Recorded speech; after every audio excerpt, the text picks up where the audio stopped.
मुंबईकरांना आता शेतकऱ्यांच्या सहकार डिपार्टमेंट स्टोअरमार्फत थेट शेतकऱ्यांकडून ताजा आणि स्वच्छ भाजीपाला लवकरच उपलब्ध होणार आहे.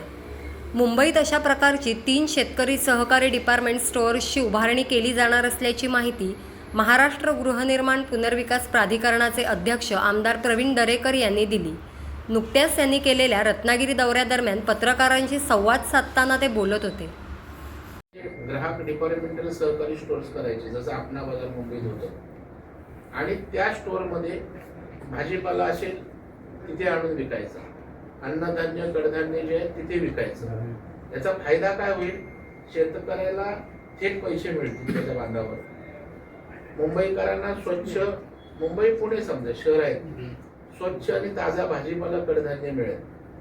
त्याच्यामुळे दोघांच्याही गरजा भागल्या जातील आणि मधली जी दलालाची चेन आहे ती निघून जाईल. आता मुंबईमध्ये अशा प्रकारचे पहिले 3 डिपार्टमेंटल स्टोअर मुंबई जिल्हा बँकेच्या सहकार्यानं आणि कंझ्युमर फेडरेशन जे आहे असं संयुक्त विद्यमाने आम्ही करतोय. आणि ती 3 स्टोअर झाली, कारण माझा एक विश्वास असतो की पहिला आपण सक्सेस स्टोरी उभी केली पाहिजे. केवळ गप्पा मारायच्या, मोठी मोठी स्वप्न दाखवायची नाही. सेल्फ डेव्हलपमेंटने इमारती उभ्या केल्या.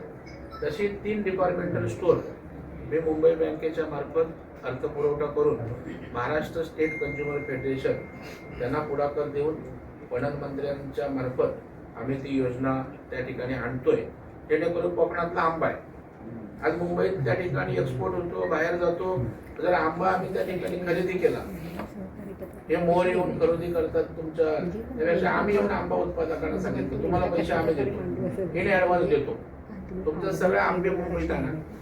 मुंबईकरांना तो पण इंजेक्शन मारलेला पावडरचा आंबा नाही खायला लागणार ना. त्याच्यामुळे असं सगळ्या बाजूनी अशा प्रकारच्या चेन उभ्या करता येईल. पण आता मी ही सुरुवात केलेली, त्याला गती यायला थोडा वेळ लागेल.